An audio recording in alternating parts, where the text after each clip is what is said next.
Hola a todos, soy Yadira Pimentel y les doy la bienvenida a Bienestar al Día, el programa de salud del Hospital Metropolitano de Santiago. En la Red Mundial de Artritis Reumatoide apunta que casi 350 millones de personas viven en el mundo con algún tipo de artritis, que resulta que este padecimiento es una de las principales causas de discapacidad. Pasa lo siguiente, se habla mucho de artritis, hay quienes tienen su cura personal, hacen recomendaciones.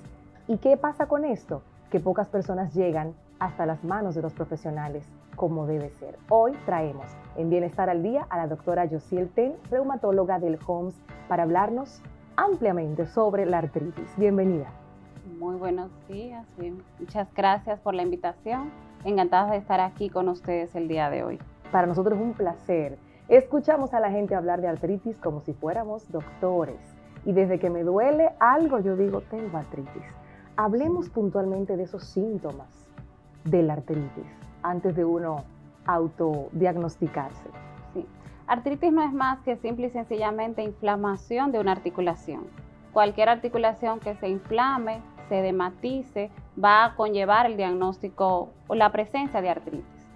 Pero es importante saber que vamos a tener diferentes tipos de artritis y al tener diferentes tipos de artritis vamos a encontrar manifestaciones clínicas diferentes. Las articulaciones que más se afectan en la artritis reumatoide, por ejemplo, que es una de las artritis más frecuentes, aparece en 1% de la población mundial, va a ser la afectación de las pequeñas articulaciones, como articulaciones de manos, pies, también vamos a encontrar afección en las muñecas, puede haber afección de rodillas, tobillos y codos.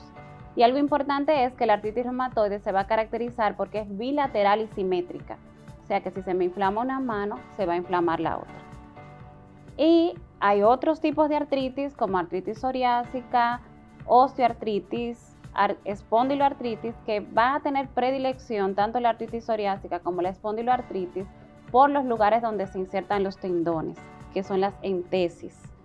Entonces estas se van a caracterizar por mayor inflamación en los tobillos y en el sacro, que es la parte debajo de la columna, y aquí vamos a tener un dolor característico como lumbalgia inflamatoria. Los pacientes se van a levantar en la mañana con limitación para ponerse de pie, para poder caminar, y la rigidez va a ser matutina, una rigidez que va a durar aproximadamente unos 30 minutos y que va a ir mejorando a medida que va pasando el día. O sea que la predilección es más pequeñas articulaciones y además va a tener una rigidez que va mejorando a medida que va pasando el día. Entonces tenemos varios tipos de artritis, pero Sí. Vamos a enfocarnos en esta conversación en la más común, que es la artritis reumatoide. A nivel del cuerpo, doctora, ¿qué ocurre con estas articulaciones que se alteran? Fisiológicamente, cómo se ven, cómo se sienten? Para el paciente poder desarrollar artritis reumatoide tiene que venir genéticamente predispuesto. Hay genes que me predisponen a mí a padecer la enfermedad o al paciente, y al ponerse en contacto con detonantes o gatillantes va a hacer entonces que el paciente desarrolle la condición. Entonces lo que va a pasar en el organismo es que el paciente viene genéticamente predispuesto, se pone en contacto con estos detonantes como son virus, infecciones, el tabaco, el estrés del que todos hablamos. Eso va a hacer entonces que se produzca una cascada inflamatoria en nuestro organismo y va a haber entonces liberación de sustancias inflamatorias como citoquinas proinflamatorias y anticuerpos. Y estos a la vez van a conllevar entonces que el paciente desarrolle la condición. Y siempre que yo tenga algún tema genético, voy a presentar artritis reumatoide. O sea, eso es algo como que está escrito, si mi mamá, si mi abuela o no. No, porque las enfermedades autoinmunes no son hereditarias, son genéticas. Entonces, genética significa yo puedo tener el gen, pero no quiere decir que lo voy a desarrollar. Entonces, por eso es muy importante trabajar en la prevención de esos factores que me pueden conllevar a que yo la desarrolle.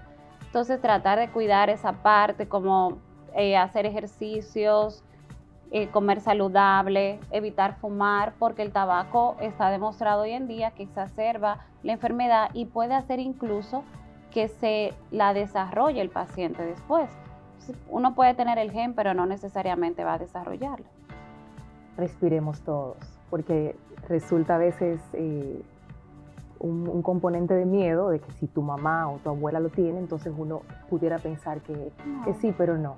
No necesariamente. Hay un porcentaje, aproximadamente un 20, un 25%, que pudiera desarrollarlo si la madre lo tiene, pero no va a aparecer en todas las poblaciones.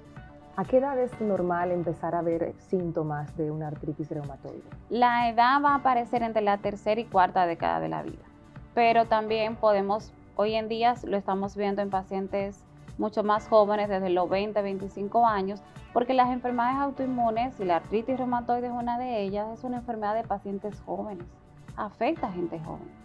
Entonces, por eso afecta a gente que trabaja, Yadira, gente que tiene hijos, personas que tienen que hacer su vida cotidiana, y verse limitado por una condición de salud los va a llevar entonces a provocar una afección no solamente física, sino también emocional, social, laboral. Por eso es tan importante la determinación y el diagnóstico a tiempo de la enfermedad para poder entonces evitar todas estas limitaciones. ¿Qué toman ustedes en cuenta al momento de hacer esa revisión del paciente para llegar a ese diagnóstico de artritis reumatoide? Se toma en cuenta varios factores. Uno de ellos es el tiempo, que el paciente tenga más de 6 semanas o que tenga de 4 a 6 semanas con los síntomas, que en las mañanas cuando se despierte con ligera rigidez, con disminución para la aprehensión de las manos, que cuando se despierta en las mañanas no puede cerrarlas, y que además de eso tiene también dolor al caminar en la planta de los pies. O sea que la clínica en este tipo de enfermedades siempre va a ser lo más importante. Luego de eso, entonces, el examen físico, ver cuáles son las articulaciones que están inflamadas, y claro que nos vamos a auxiliar de estudios de gabinetes y de laboratorios para poder hacer el diagnóstico. Pero la historia clínica y los síntomas y signos que presenta el paciente siempre van a ser lo más importante para hacer el diagnóstico. Cuando usted menciona la palabra rigidez, ¿dónde se siente esto en el cuerpo cuando me levanto? ¿Dónde lo ubico? El paciente se va a sentir, rigidez es como limitado, es como entumecido, como un robocito que se despierta en las mañanas. Donde más se va a ver, como afecta a más pequeñas articulaciones, se va a ver más en manos, muñecas y pies. Pero también el paciente puede sentir dolor en los hombros, dolor en las rodillas, dolor en los codos, y algo importante es que este dolor es en las mañanas, pero cuando el paciente empieza a caminar y empieza a hacer el día a día, el dolor va menguando. Lo pregunto porque hay personas que hacen ejercicio y que al otro día nos despertamos con esa sensación de entumecimiento y con esos dolores en las articulaciones por el esfuerzo físico que hicimos. ¿Cómo puedo hacer esa diferencia? La diferencia es el tiempo.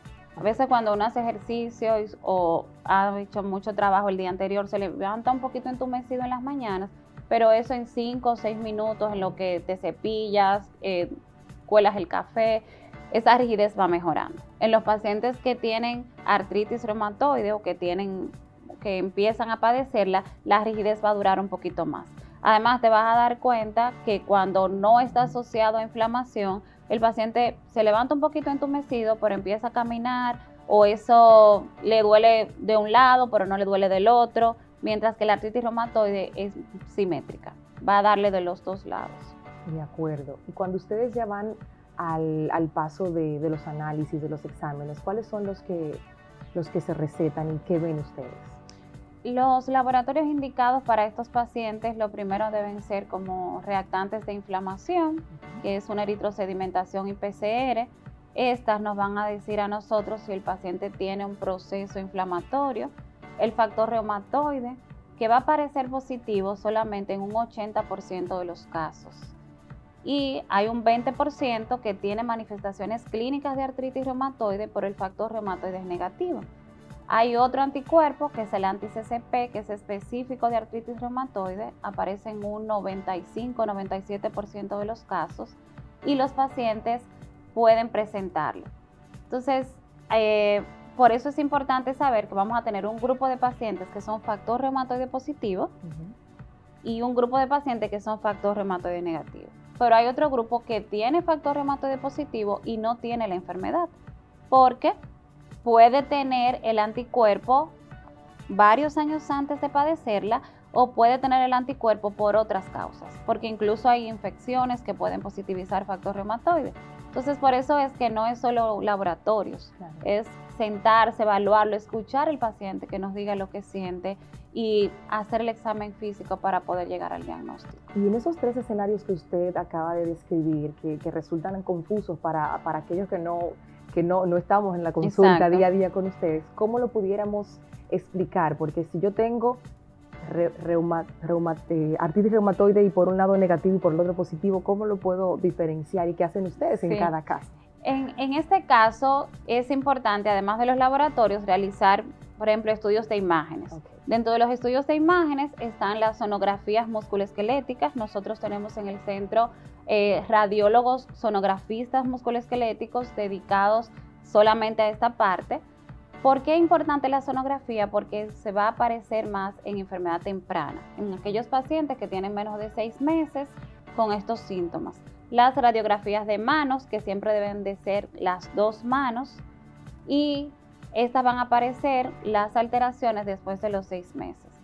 Entonces, cuando uno tiene ese paciente con manifestaciones clínicas, que tiene laboratorios positivos para artritis reumatoide y que además tiene sonografías o radiografías que hablan de que tiene datos específicos como presencia de sinovitis o inflamación articular, entonces ya ese paciente está diagnosticado con artritis reumatoide. Si tenemos aquel paciente que tiene síntomas clínicos, tiene estudios de imágenes positivos para artritis reumatoide, pero tiene factor reumatoide negativo, entonces ese paciente tiene la clínica de la enfermedad, como quiera tiene el diagnóstico, pero es factor reumatoide negativo. O sea que lo más importante va a ser, no es el análisis, es el diagnóstico. Vuelvo y digo. Sí, claro. Entonces cada caso tendrá su proceso y su protocolo. Exacto. De acuerdo a ustedes, los especialistas. Seguimos en esta interesante conversación. Estamos hablando sobre la artritis. La doctora Yosiel Ten, reumatóloga del HOMS, continúa con nosotros después de la pausa. Estamos de regreso en Bienestar al Día conversando sobre artritis junto a la doctora Yosiel Ten, reumatóloga del Hospital Metropolitano de Santiago. Antes de la pausa, la doctora estaba hablando de esos 3 escenarios y sobre todo de las imágenes de los pacientes. Quisiéramos saber qué ven ustedes, cuáles son las anomalías que se ven en las imágenes cuando se las hacen. Lo que vamos a encontrar a nivel de imágenes en sonografía va a ser datos de sinovitis, inflamación a nivel de las pequeñas articulaciones. Como la artritis reumatoide tiene predilección por pequeñas articulaciones, va a afectar articulaciones proximales, o sea, en los deditos esta parte de delante, las articulaciones metacarpofalángicas y muñecas. Aquí vamos a encontrar inflamación, presencia de sinovitis, que normalmente si el paciente no tuviera artritis, no se pudiera visualizar en la imagen. En caso de las radiografías, vamos a encontrar entonces presencia de erosiones o alteraciones a nivel de las articulaciones pequeñas, sobre todo manos y pies, y también va a haber osteopenia yuxtaarticular, o sea, disminución de la densidad mineral ósea a nivel de las radiografías. Ya en aquellos pacientes que todavía uno tiene dudas de si tiene o no tiene artritis reumatoide, porque hay casos que son más difíciles que otros de diagnosticar. Entonces, para esos pacientes hay estudios de imágenes como resonancia magnética musculoesquelética, que va siempre, los lugares donde predilección por hacerse son las manos, porque es una de las articulaciones más afectadas y la más asequible para el momento también de realizarla. ¿Y es reversible, doctora, la artritis? La artritis reumatoide no es reversible. Hoy en día es manejable y tratable, pero tal vez mañana podrá ser curable. Como van los avances, y tenemos esperanza. Claro, y medicamentos hoy en día que retrasan la progresión radiográfica, que mejoran calidad de vida y que si nosotros logramos identificar ese paciente antes de esa ventana terapéutica, antes de esos 6 meses, el paciente va a tener muy, muy buen pronóstico. Ay, qué bueno escuchar eso. Sí. Hablemos de esos tratamientos, doctora. Hoy en día nosotros tenemos tratamientos de diferentes tipos para la artritis reumatoide. Dentro de los tratamientos está la terapia convencional, que es el tratamiento de inicio para pacientes con artritis reumatoide. Dentro de ellos, hoy en día los más utilizados es el metotrexate, que sigue siendo el gold estándar.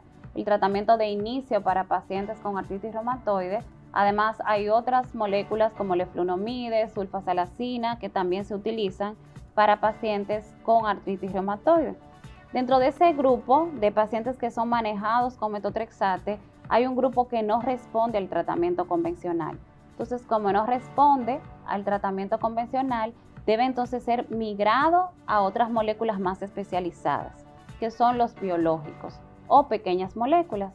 Estos medicamentos van dirigidos a frenar y a detener citoquinas proinflamatorias, que son las que se encargan, como hablábamos hace un ratito, de que la enfermedad se active o de que la enfermedad se desarrolle. Y también otras moléculas que van dirigidas a frenar producción de anticuerpos, sobre todo linfocitos B. Entonces, dentro de esos medicamentos que tenemos aprobados, disponibles y asequibles en el país, están los anti-TNF, que son medicamentos dirigidos contra esa citoquina inflamatoria. Dentro de ellos tenemos adalimumab, etanercept, tenemos también golimumab, tenemos también infliximab, que son anti-TNF y disponibles en el país. Hay otros que se utilizan también para la artritis reumatoide, dentro de ellos son los inhibidores del receptor de la interleuquina 6, que es el tocilizumab, el rituximab, que es inhibidor de las células CD20, también aprobado para artritis reumatoide, y dentro de las pequeñas moléculas tenemos los inhibidores del JAK. Aquí tenemos una amplia, variedad de tratamientos y dentro de los inhibidores del JAK tenemos ya disponibles en el país el tofacitinib, baricitinib y upadacitinib. Todos ellos hay pacientes específicos para la decisión o para la elección del tratamiento. Y hay pacientes que no mejoran a metotrexate, se le aplica un biológico, no responde a ese biológico o a esa pequeña molécula y hay que migrarlo entonces a otra. O sea que hay que individualizar cada paciente. Por supuesto, yo me imagino a los televidentes que tienen artritis revisando cuál de todos estos es lo que están llevando para hacer cualquier pregunta a su especialista. Y doctora, en el caso de la artritis, ¿no se llega en algún momento a cirugía? Ya cuando el paciente ha tenido afectación, vamos a decir, disminución o afección de las articulaciones, mayormente rodillas o caderas. Estas son una de las que más se afectan y en algún momento necesitan prótesis. Ya cuando la paciente ha tenido un grado radiológico a nivel de la rodilla como tipo 4, que ya donde el cartílago se ha gastado completamente, donde se ha erosionado la articulación, algunas veces puede llevar a prótesis de rodilla, y en prótesis de cadera muchas veces los pacientes van a hacer también una osteoartritis o un desgaste de la cadera que en algunos momentos conlleva entonces a cirugía para colocación de prótesis.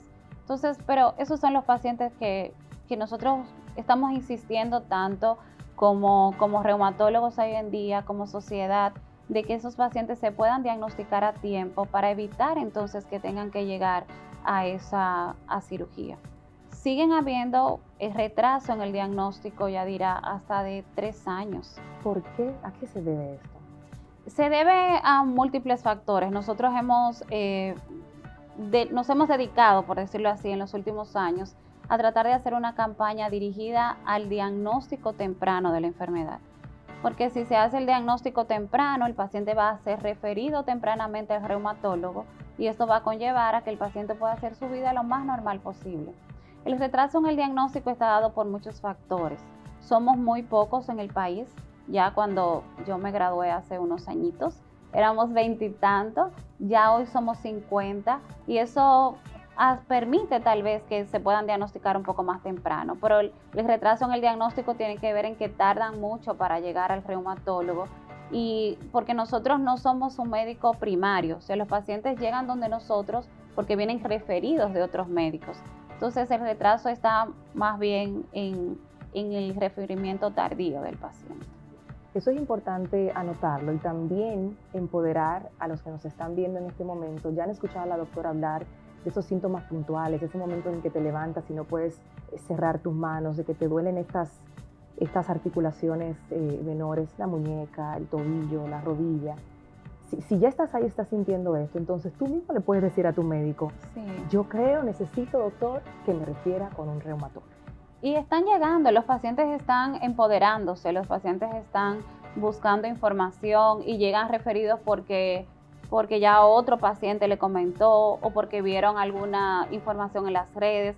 Están empezando a llegar ya por sí solos. pero la campaña debe ser dirigida más que nada a que sepamos que es una condición que no nos detiene, que lo que tenemos que hacer es tratar de diagnosticarlo, de manejar nuestra enfermedad, de no suspender los medicamentos para así lograr que podamos tener mejor calidad de vida. Larga vida. ¿Cuál es esa mayor preocupación que tienen los pacientes que llegan a su consulta? La mayor preocupación que tienen depende de la edad de cada quien. Si son mujeres jóvenes, la preocupación es, ¿me puedo embarazar, doctora? ¿Voy a poder tener hijos con esta condición? Y sí lo pueden tener, pero cuando la enfermedad esté controlada y cuando podamos juntos, paciente, reumatólogo y ginecólogo, decidir cuál es el momento ideal y que no esté utilizando medicamentos que puedan ser teratogénicos para el bebé. Otra de las preocupaciones, si son más mayores o si tienen hijos, es, ¿me voy a morir de esto? Sí, claro. ¿Voy a poder seguir trabajando? ¿Cuándo me voy a poder recuperar?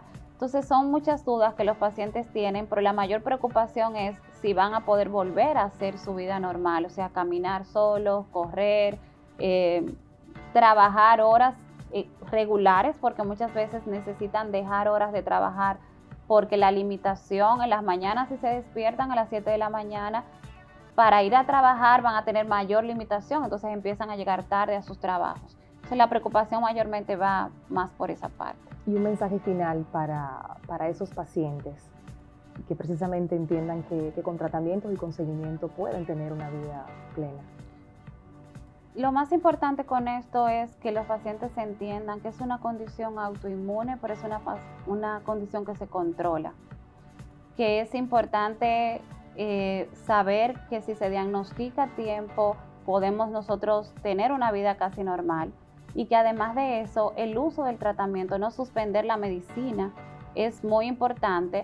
No cansarse y entender que va a haber mejoría, pero hay que darle un tiempo al tratamiento para que actúe. Y sobre todo saber que hoy en día son enfermedades que están siendo tratables y que en algún momento, junto con todo el trabajo que estamos haciendo y ustedes como pacientes, utilizar sus medicamentos, tratar de comer lo más saludable posible, hacer ejercicios, porque los ejercicios son muy, muy importantes también para todo esto, por ejercicios de bajo impacto, y sobre todo evitar fumar, porque el tabaco pudiera exacerbar muchos de estos síntomas.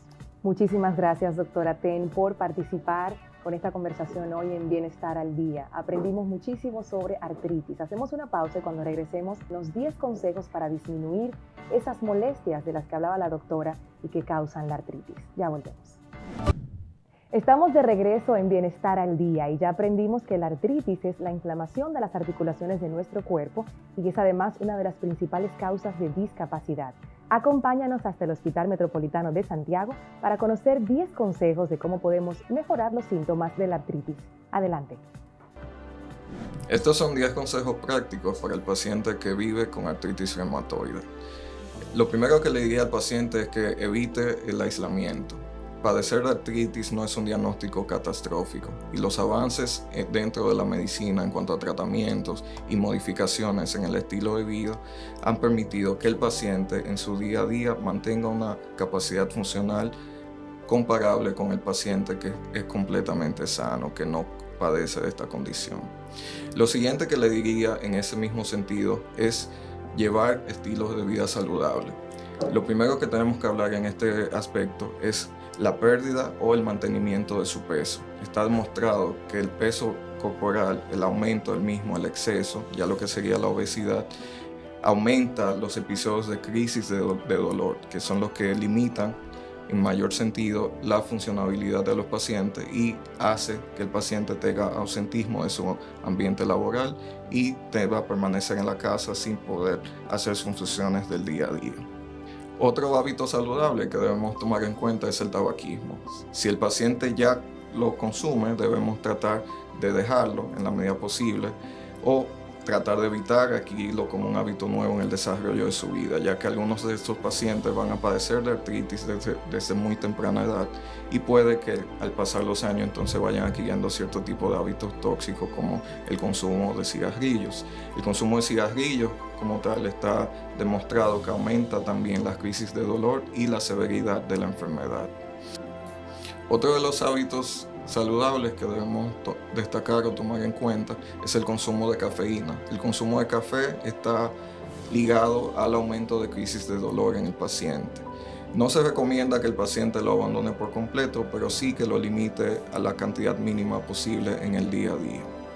En cuanto a la realización de ejercicios, realmente hago un llamado al que el paciente no se limite. La actividad física y los ejercicios isométricos, funcionales y sobre todo cardiovasculares está demostrado que como factor de protección para disminuir la frecuencia de las crisis y mejora el dolor sin necesidad de abusar de medicamentos. En cuanto al uso de los medicamentos, mi recomendación es que llevemos al pie de la letra las recetas de nuestro médico de cabecera, ya sea el médico internista o el médico reumatólogo, tratando de evitar el abuso de antiinflamatorios. Los antiinflamatorios, recordemos que aunque mejoran el dolor de manera transitoria o de manera momentánea, tienen efectos adversos, pueden lesionar la mucosa gástrica, es decir, causar artritis, úlceras gástricas, y también tienen afectación en otros órganos como los riñones cuando los usamos en dosis excesivas.